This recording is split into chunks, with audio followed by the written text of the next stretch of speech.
Hello guys. Hello Ben. Sean. Hello everyone.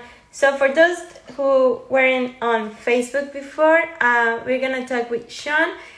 He's a filmmaker and he has done a few films about Guadalupe. His latest was the Mother's Day, that it was about Mother's Day and has amazing shots. So if you haven't seen it, please after watching this live, go and see it. That is amazing. And a few more. So we're gonna be talking about this a little bit and a few other stuff that he wants to say. So now let's invite him. Now I can.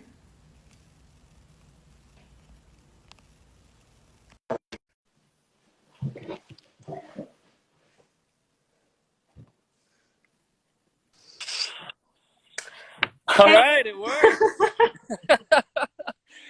That was a bit Man, stressful. my beer fridge is right over there. I might actually just go get I don't know, a Corona or something. That would be nice. But Jeez. yeah. I'm glad that we are connected finally. Yeah, can you? I just want to make sure you can hear me. Okay, can you hear me? Okay. Yeah, I can hear you perfectly. Perfect. Perfect. Yeah, Well, yeah. thanks for having me on. No, we're so excited to have you here. Cool. Cool.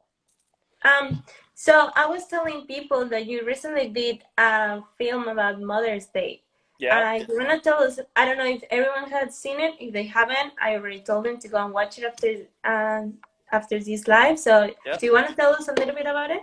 Yeah, it's actually on my it's on one of my Instagram stories. It's probably 2 or 3 posts down and such. But about 5 or 6 days before Mother's Day, I was sitting here going, you know what? This coronavirus, all this crazy stuff that we have going on. This is stupid. There's a bunch of moms that are not going to be seeing their kids, and grandkids, and so on and so forth. And it's not like Father's Day. Father's Day, it's like whatever, just go do chores or something like that. Dads they just make you play sports and mow the lawn and all that stuff. But moms, it's like it's a really special thing, right? And so I just emailed a couple other filmmakers and I said, hey, let's do something cool for Mother's Day. And this was like 5 or 6 days before it actually happened. And so I emailed my good friends Andy and Emma Casagrande, Paul Wildman, Adil, of course, Adil, my friends Jeff and Amanda from Ready Set Film, and I also emailed Shannon Wild and Russ McLaughlin, and I said, hey, let's just do something cool because we all have different specialties, we all have different different content and stuff like that. Like Adil had some awesome dolphin and whale shots, and I was talking to him and he's like, yeah, I have so many whale shots, and he's like, it's and I was like, I don't have any, like, so we put together this awesome film, and I edited it and put the music together, and Julian Cisneros was kind enough to let us use his amazing musical talent. So we used the music from Julian, and we put together this film. We put it out there. I haven't started actively promoting it yet, but it's over 1,000 views, which isn't a big deal. But once I start promoting it, it'll probably get in the hundreds of thousands, maybe even millions. We'll probably enter it into a few film festivals and probably win, hopefully, because it was I think it was the right message at the right time. And I think people needed just a distraction and some inspiration. And I also wanted it to be an example of what an awesome thing that can be done when people come together very quickly and are on the same page and have a common goal. Yeah. Well, congratulations. The film is amazing, and I really love the part that you kind of involve humans, because sometimes it's like we are too rough with ourselves, and I love the human part of the clip when you was it your mom at the end?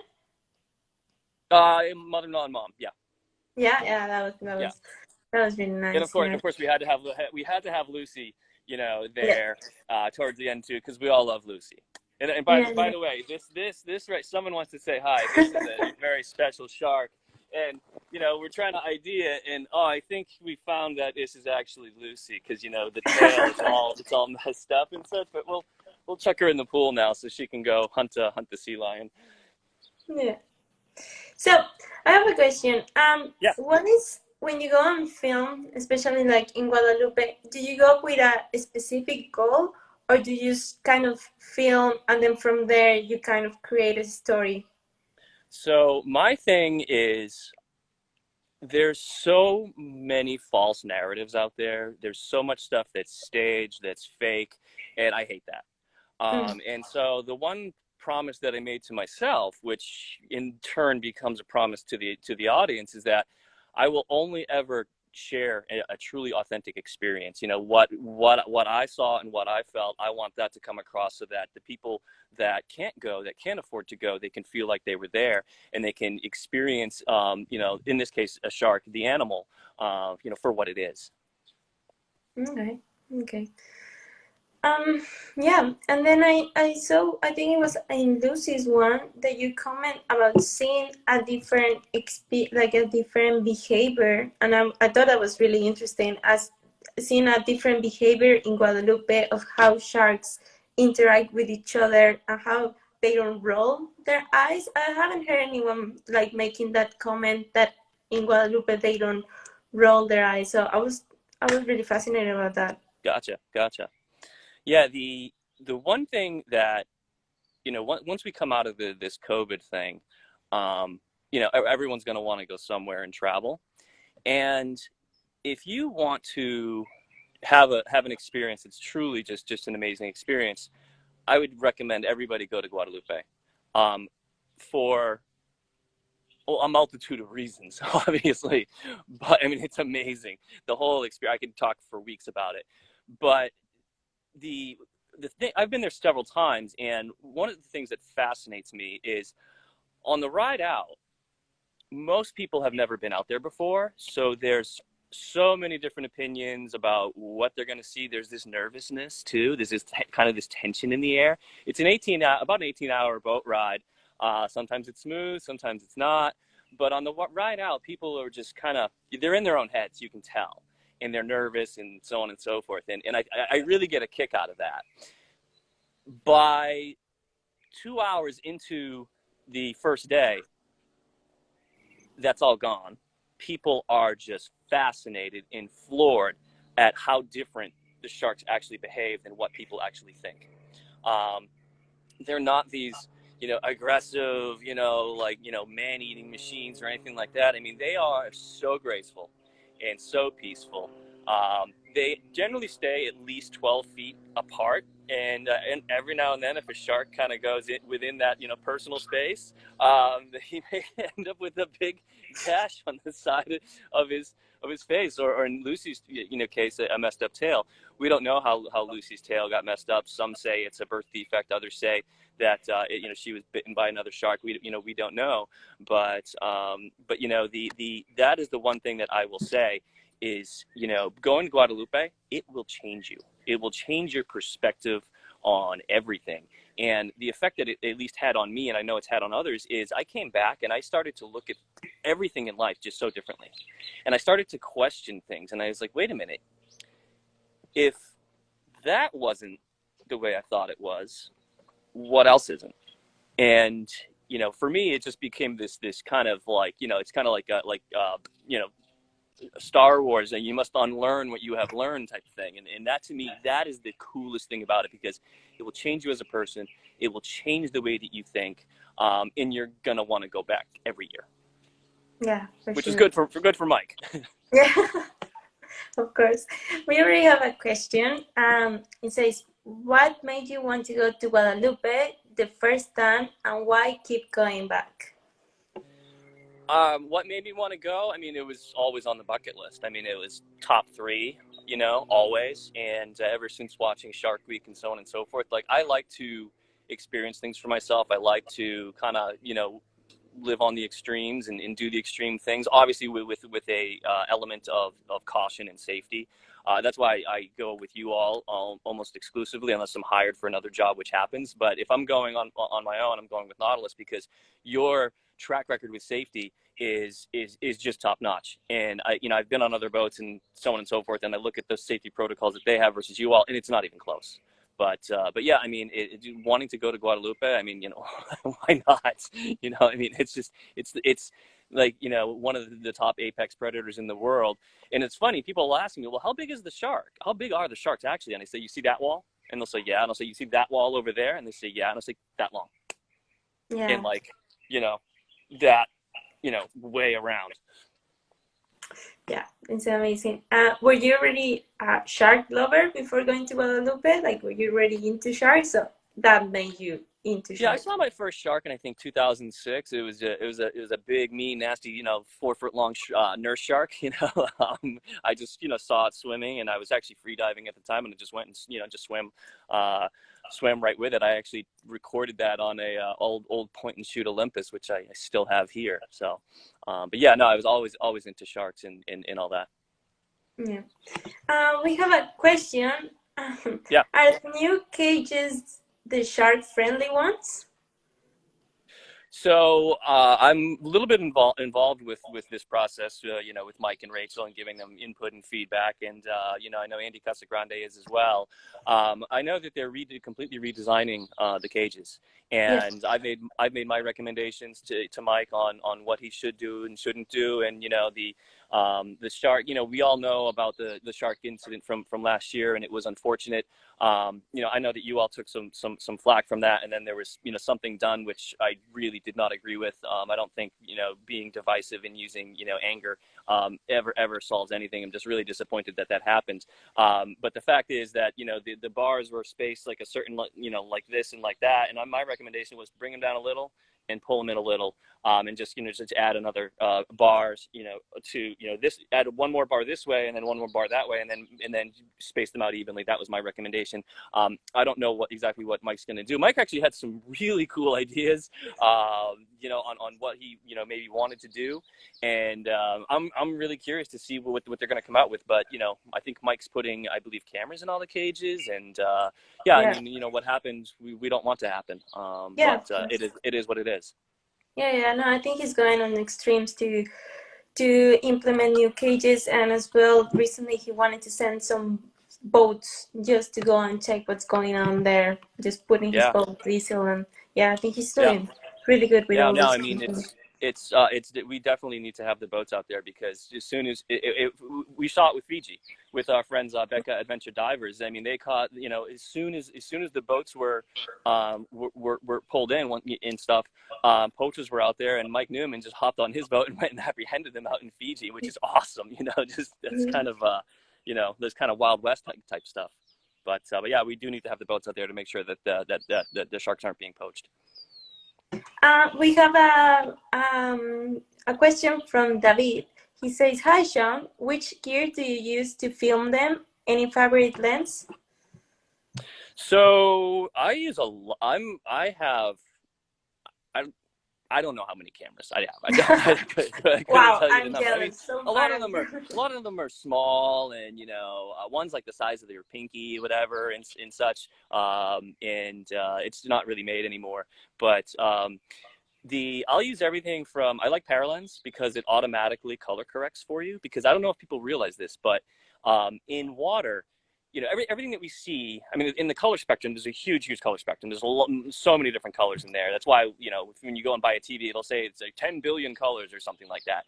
But you can boil it all down into the RGB spectrum, and that's red, green, and blue. And as you descend in the water column, after about 6 feet, you start to lose red. And so that makes your footage look very, very blue. And that's why I like Paralens, because it automatically color corrects. And that's why sometimes you'll see people with their GoPros, and they'll have the red filters on them. That's why they do that and such. But my main rig is the Red 8K Monstro VistaVision. The lens that I use on that typically is the Canon 16 to 35 version 3. I also use the Canon 11 to 24, and the other, my still/video camera. My original video camera was actually the Canon 1DX, and I use a Gates housing for the red, and I use the Nauticam for the 1DX, because unfortunately Gates doesn't make a housing for that. I wish they did, because I would totally use their stuff. It's really the standard out there. So that's what I use, and lots of GoPros, Autel robotics drones, just any little camera that I can get on. I took an underwater drone to Guadalupe last time, and we took it all the way down to the bottom. It was about 230 feet down, and on the way back up, what was cool is you can't really tell where you're going underwater. I mean, you know, there's a compass and stuff there, but you quickly, you know, you're looking around and you quickly lose sight of like, you know, what direction you're going in. So once I was done, I just told the deal. I said, just start pulling the thing in. And he had about 60, we're about 60 feet away from being in. And all of a sudden he's pulling it in and it went like that. And I was like, uh-oh. And I didn't think we were going to get the drone back. But we did get the drone back, which is cool, but it does have a few teeth marks in it. So, Wow. you know, yeah. And the cord was actually dangling by a thread. So we were really lucky to get that drone back. Wow. That's amazing. That's Yeah. amazing. Did you get cool shots? We got some, it was really cool seeing the bottom. I mean, it was amazing. I've never dove down to 230 feet. I probably almost certainly never will. Yeah. To me, all the good stuff.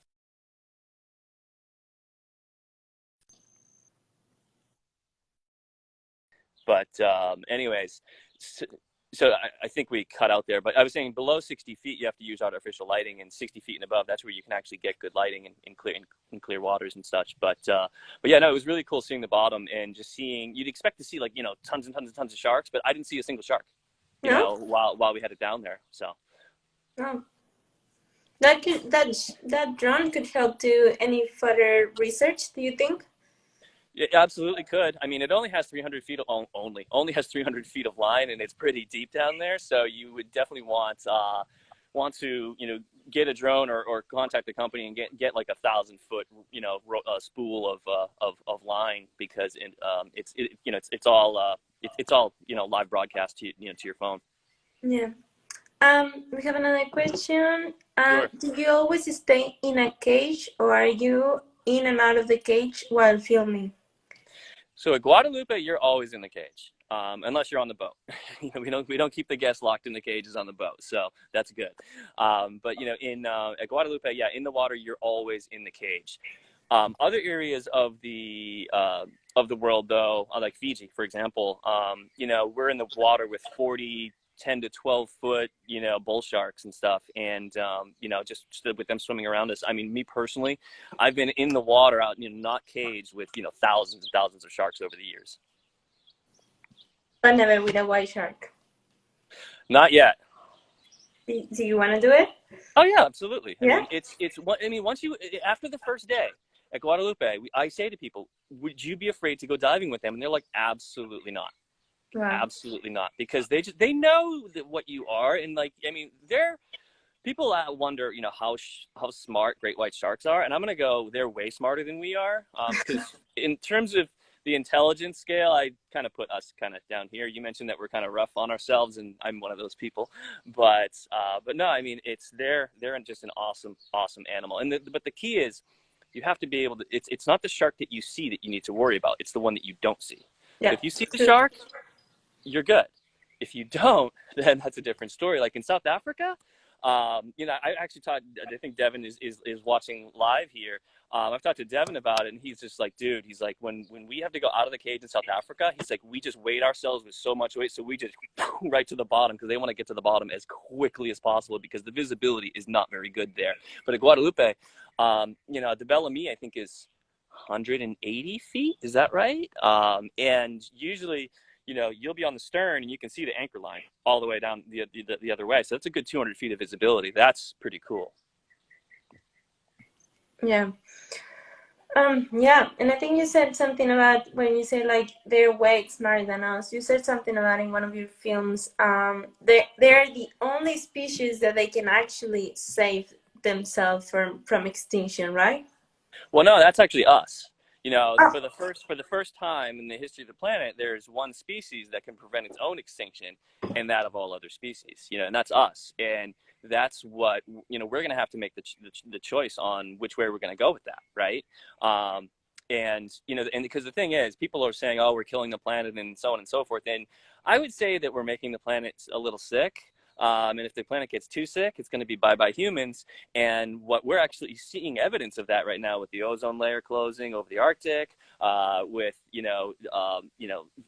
waters becoming clearer, and all that stuff. It's you know, and you know, pollution in major cities is really drastically dropping. So we're seeing that, you know, with you know, with humans not, you know, doing our thing on a daily basis, that the Earth actually benefits from it. It's really interesting that our current relationship with the planet is, when we thrive, the planet suffers.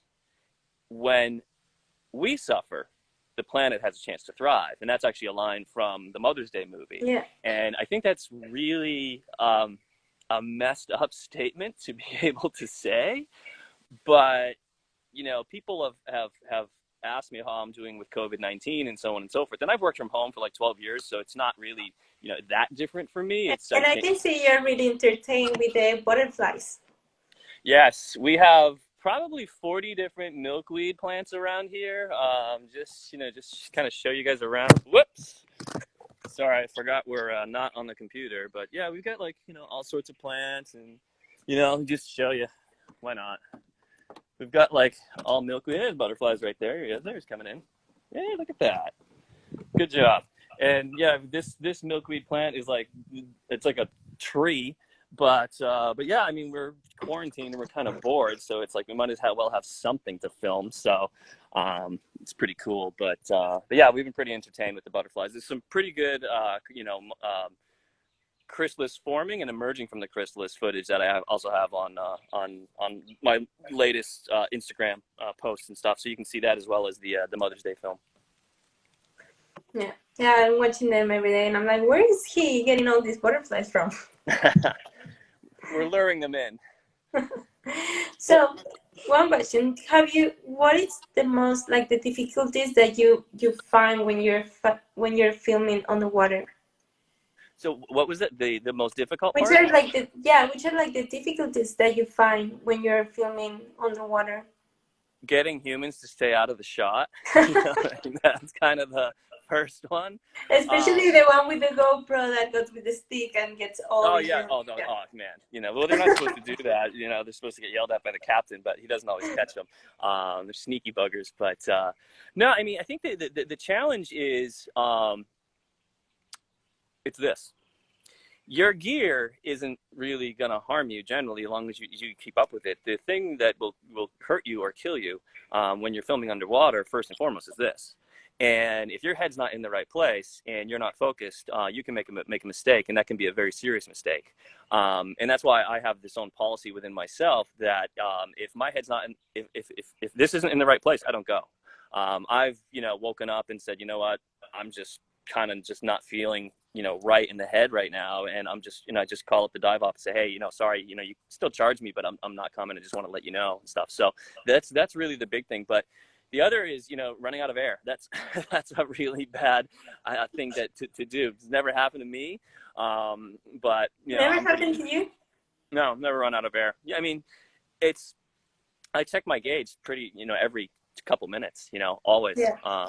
Inside, unless I'm here in like at the Los Coronados Islands here in on the U.S. Mexico border. Generally, I'm filming in like 15 or 20 feet. So if, like, you know, if I, you know, and there's nothing there, I just kick up 20 feet to the surface. It's no big deal. But even there, I check my gauge pretty regularly. But in terms of the photography aspects, the getting the composition right, that is super important. Even if you're shooting on RAW and shooting on RED, I still believe that you need to be within 1 or 2 stops, because playing with it in post, if you're 3 or 4 or 5 stops off, then it's not going to look the way that you want it. But getting the light right as well. But then there's manual white balance, and that gets into the red, green, and blue thing that I mentioned. That when you lose red, one thing that you'll always see me with is diving with a white slate card. I always have it attached to my BCD, kind of like right here on a recoiler, and so it's just this little device where it just kind of pulls out and then retracts back. What I recommend that every underwater photographer and every underwater, you know, cinematographer, videographer, whatever you want to call it, I recommend you dive with a white slate, so that when you get to depth, you basically put that in front of your camera, fill as much of the screen with it as possible, and then take a shot and set it to manual white balance. Because what that's doing is it's telling the camera what's white, and if it knows what's white, then it can set your red, green, and blue levels properly. One thing that I actually do is I actually shoot with a little too much red. So if I know that I'm going to be diving at 60 feet for most of the dive, I'll go down to about 70, 75, maybe even 80, depending on light conditions, and take the manual white balance there so that I actually am shooting with too much red.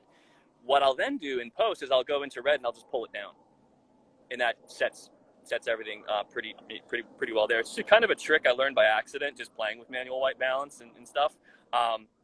But again, it's like if you're shooting sharks and stuff like that, or you're shooting at Guadalupe, or even at Roca Partida at Socorro, if you don't get the white balance right, your footage is going to be very, very blue. You'll have plenty of blue in your footage, I promise you. So that's, it's safety, air, composition, and the biggest thing is manual white balance. That is the biggest thing.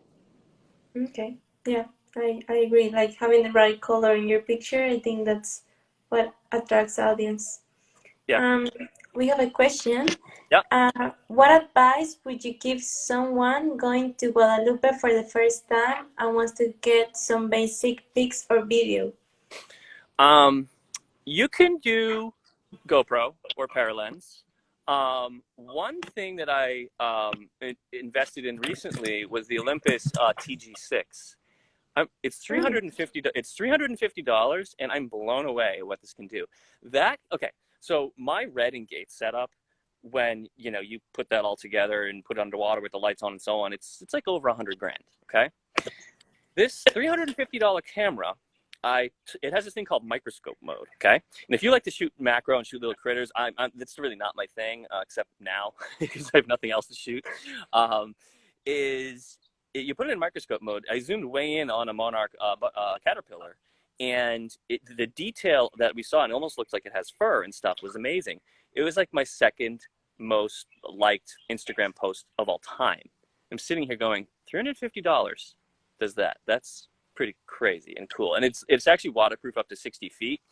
But I personally, GoPro Hero 8 is waterproof to 60 feet. This pool is like 4 feet deep, 5 feet deep, and it flooded there, like within 10 minutes. So I wouldn't ever trust anything that says it's waterproof. Put it in a housing. In the housing, I believe, is $299. So for what's that? So for $649, you have a pretty versatile camera. It does fit photo, does video, and it even, and speaking of the RGB thing, red, green, and blue, it actually has a dive mode.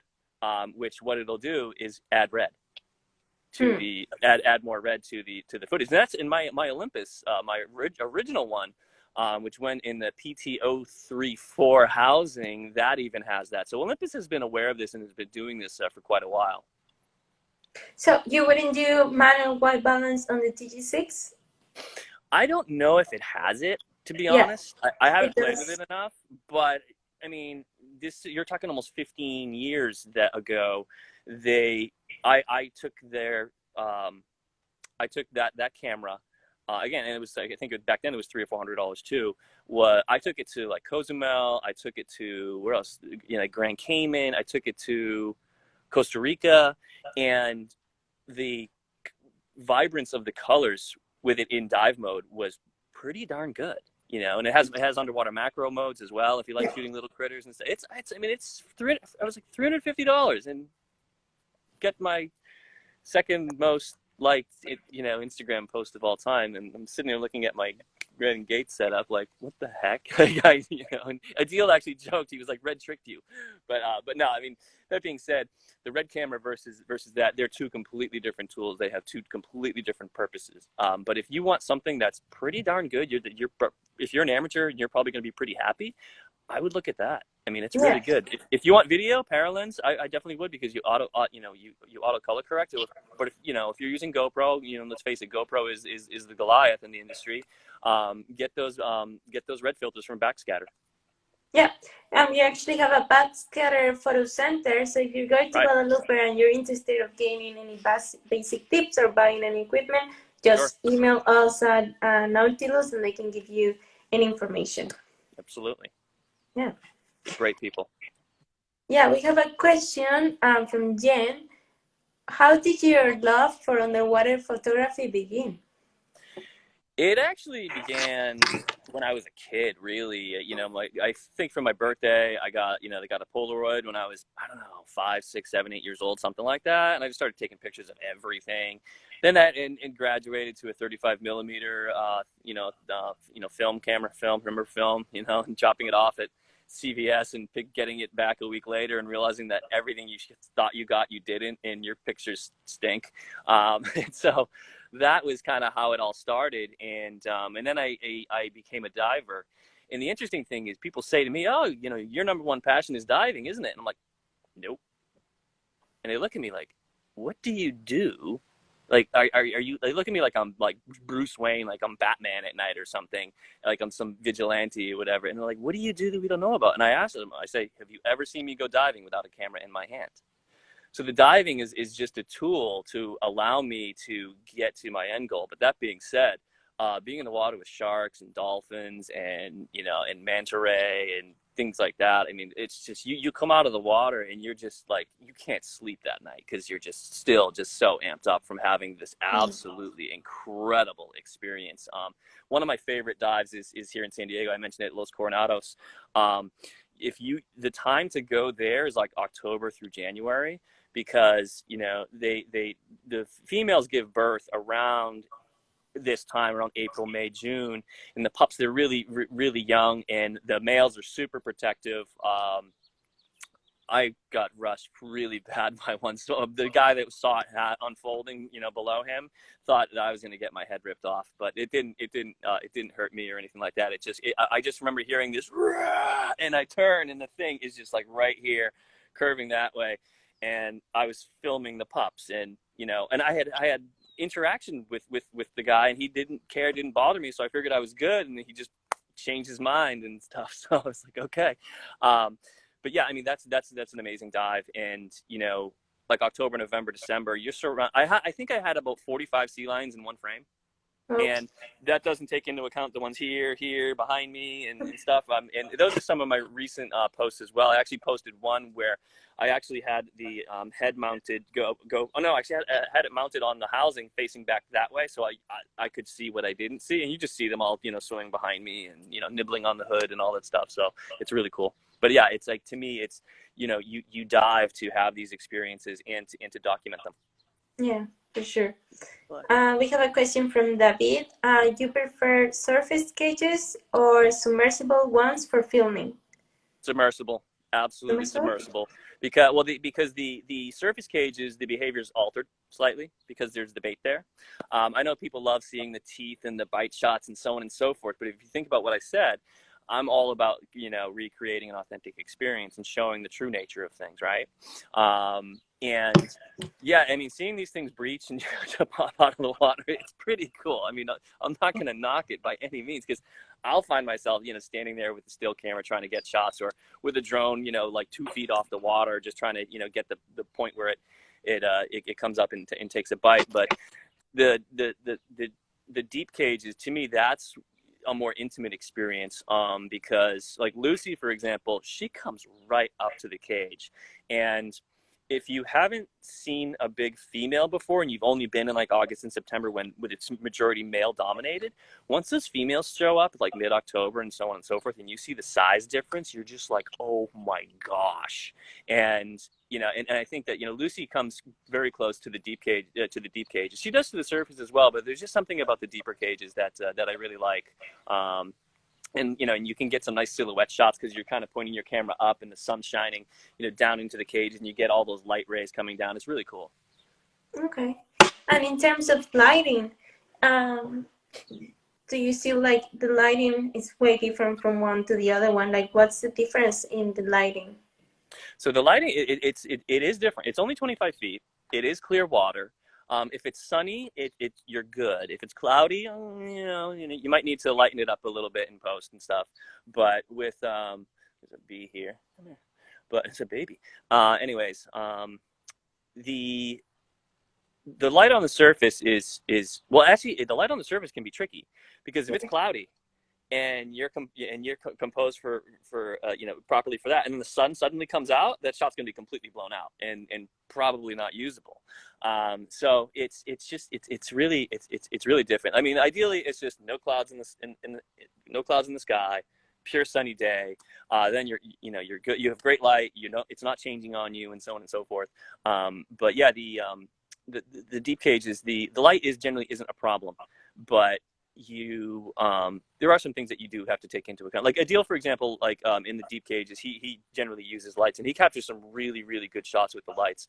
I, for one, I mean, my housing barely fits through the cage and stuff. I wouldn't even be able to bring a light down with me. I'd have to, bring it down separately and assemble it down in there. So, but because the light is generally ample enough, you're only at 25 feet in usually clear water, you're pretty good to go with the deep cage at 25 feet.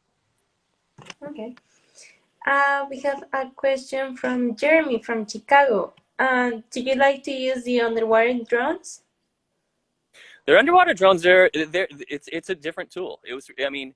We Andy Casagrande hired me to go on one of his cinema science tours, and I went down there. I brought it with me, and we went like August last year, and we did a night dive with it. And I remember we're at like 220 feet, still hadn't seen the bottom, and then the crew goes, "Hey, all the lines out." And I was like, "What? All the lines out? Are you kidding?" And he's like, "What's our depth?" I was like, "Oh, we're at 220, 230." And then at 240, the bottom appeared, and we just crashed into the bottom or whatever. And it was like we landed on the moon. I mean, everyone was completely sober, of course, at 10 o'clock at night. But everyone's like, "Ah!" and everyone's cheering. It was really a cool moment. But then we're just kind of cruising along the bottom at night, and it was really cool. We saw some rays. We saw not a chimera. It was what was it? We saw a couple different species of shark down there and stuff. So it was really, really cool seeing the bottom, especially at night when we allegedly landed on the moon. Yeah. Well, I think you have a baby to take care of, so maybe you can tell us one last question. I think we're good. We're good to go. We can talk a little more if people have more questions. Okay. Yeah. What would you recommend to someone that is interested in filmmaking and doing what you do to start, like, to get inspired and to start? I know it's like, it looks so easy sometimes when you see it in Instagram, but I don't think it is. It's hard to start, and it's hard to make a living as a photographer, right? Or videographer. Well, there's a great award-winning author named Robin Cook. He kind of makes Stephen King's novels look tame. So a former client of mine from many, many years ago, and I asked him, I said, "What made you a good writer?" And he said, "I was something else first." And he was a physician and a surgeon. So he saw inside the human body, and that gave him plenty of imagery to write up, gory things. And there's another thing that I heard my brother's old CEO of his company. He said what he likes to do is work in a different industry or do something different every 10 years. And that's sort of what I've done. I actually have 2 decades of experience in consumer products.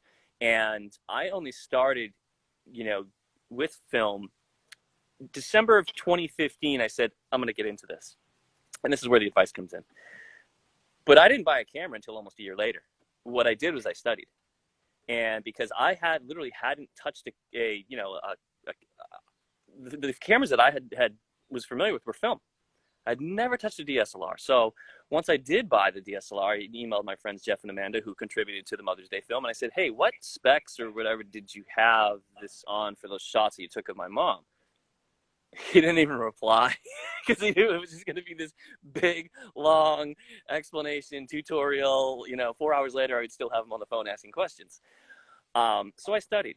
And while I was studying, I started networking, right? So studying and networking are 2 very, very important things. And so end of 2016, which is just over 3 years ago, about 3.5 years ago, I went down to Playa del Carmen. I filmed the cenotes, and that's when everything changed. It was a really good film. I thought that my mother was just being nice, saying that it was amazing, but actually other people were too. My recommendation, there's so many people wanting to go out there and do it and so on, and it's Instagram and so on and so forth. My recommendation is do something else first and let this kind of ramp, and do something where you can, that can be somewhat lucrative, where you can make money, where you can save money to buy the equipment, because this stuff is not cheap. I can't even tell you how much money I'm into this all in on, and it's only been in the last few years. But I was able to do that because I was kind of a business person first. So I basically specialize in sales and marketing of consumer products. And so I consult with all different, major brands, from headphones to, portable chargers and stuff like that. That's not a client, but anyways. And so that's what I would recommend. But it's not hard to get good quickly. You just have to study. And all in, I've probably studied between 2015 and now, probably 3,000, 3,500 hours. Go on Facebook and don't try to do Instagram, Facebook Live, but follow No Film School. Join the Red DSMC2 forums, join the Canon forums and all that stuff. And you're going to learn, you're going to see articles and stuff. And, you're going to pick stuff up because, whether it's a Canon DSLR, whether it's Red, you can boil the essentials down into about 6 to 8 things that you need to know with regard to the camera. Aperture, shutter speed, ISO, manual white balance, focus, framing.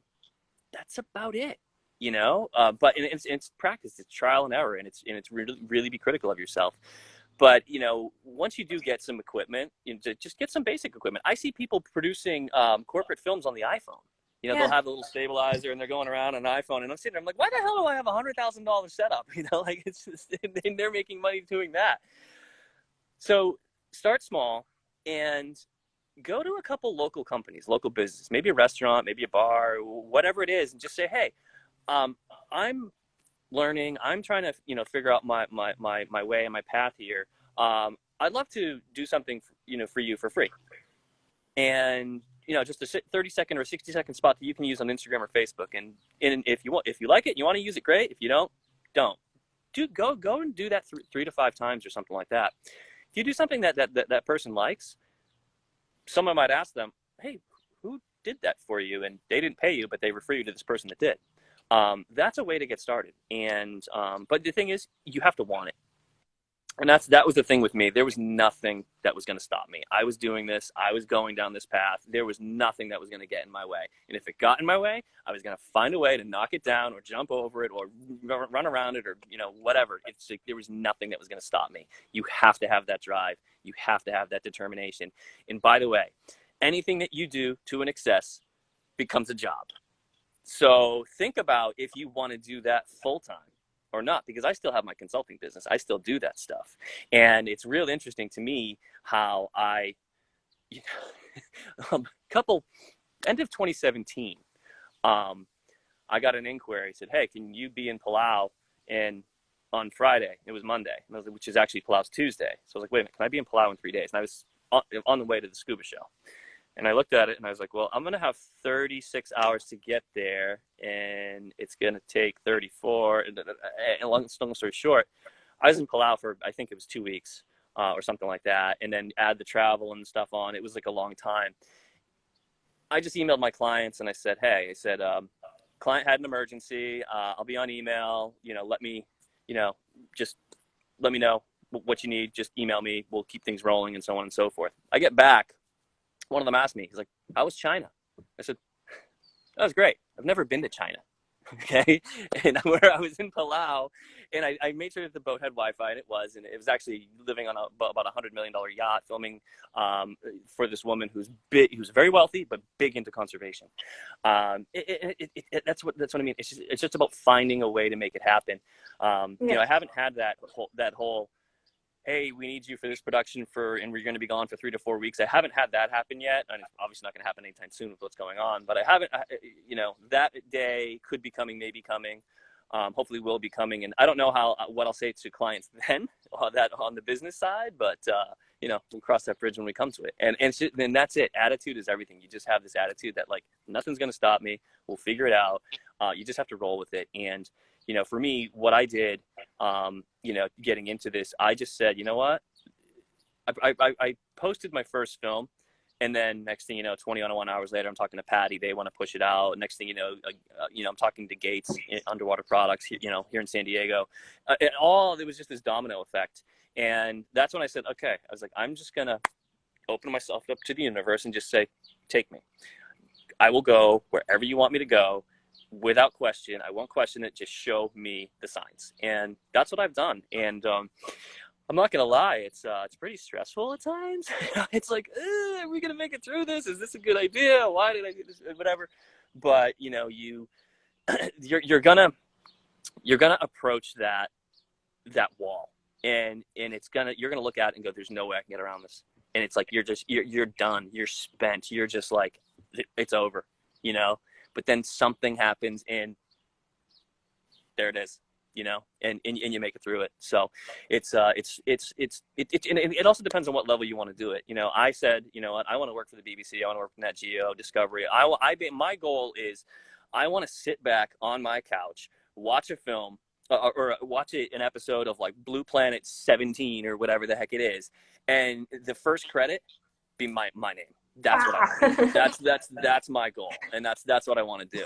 I'm nowhere close to that, Yeah. but you know, from where I was just 3.5 years ago, it's night and day different. You know, night and day different.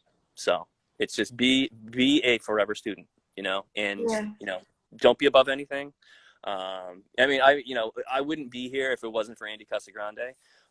He's, you know, one of the, you know, most down to earth, nicest people ever. And I remember emailing him all the time. I'm like, dude, if you need someone to be your beer fetcher or like clean the toilet or like whatever, just let me know. I will be there. And he gets that all the time. And I'm starting to get that too now. And it's just like, it doesn't work that way.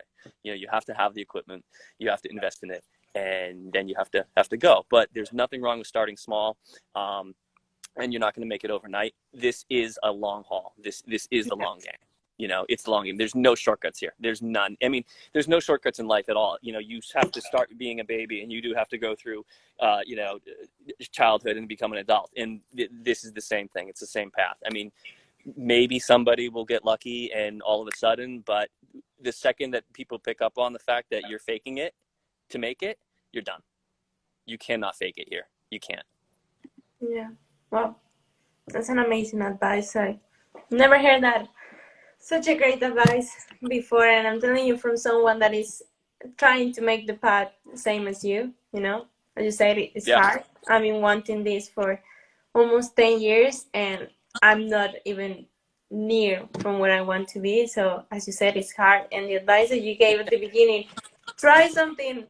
Just like if you're just starting, try to work on something else, because yeah, it's hard to get the equipment. It's hard to get the knowledge. And I think, as you Yeah. said, you had a person that is the one that helped you out. I think that's really important, to having that person who guides you through all of that and teach you and kind of show you the way. So Yep. yeah, wow, thank you so Yeah. much. For networking, the best place to network is this platform that we're on right here, right now. When Yeah, you see stuff, when you see people or whatever, shoot them a note and say, hey, I love your stuff. And just explain yeah, to them who you are and all that other stuff. I think everybody has gone through what I just described, and especially with the underwater world. I mean, there's egos and there's fighting and bitterness and whatever with anything, because we're humans, right? We're so stupid. yeah. Like we will fight over like the best way to protect sharks, and it's like, dude, come on, like knock it off. Like let's We let's all get on want the the same same. let's get on the same page. Like Yeah, that's it. It's like with this COVID thing. Should we be in? Should we be out? It Whatever it is, it doesn't matter. But whatever order's given, we should all be on the same page in doing that. Because if we do that, we will get through this quicker. If yeah, we don't do that, and some do one and some do the other, this is never going to end. You know. But yeah, I mean, networking on here is key, and like I mentioned, the underwater world in particular is something that is very special. You can have two bitter rivals, you know, going at it on land, but if one of them is in trouble, and and his rival is the only person that can help that person, it's like everything is put aside, and we're all in this yeah, together. And everybody has started, you know, at the bottom with this. I mean, it's kind of like the way the underwater world works.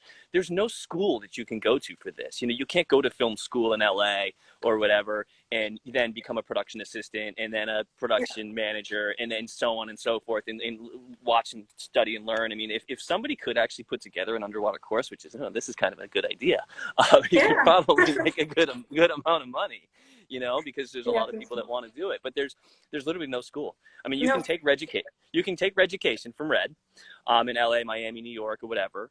But you're quickly, I took it, and I took Reducation, and it was supposed to be a 3-day course. And after the first day, I emailed them and I said, hey guys, I said, I'm really busy. I took a lot of time out of this. I'm realizing I'm not going to get what I want out of this. And I said, I know you can't refund me.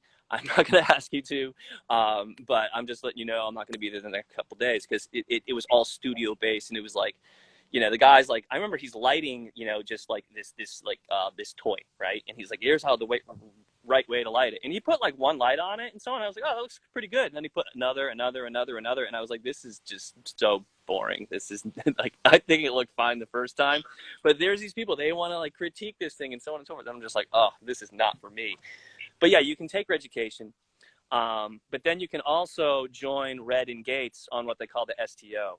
This was a pretty big game changer for me, where it was actually in Fiji. I mentioned Fiji and bull sharks a few times. There was supposed to be another one in Fiji this October, and I was trying to find a consumer brand that would have me be in Fiji around the same time, but obviously no one's going.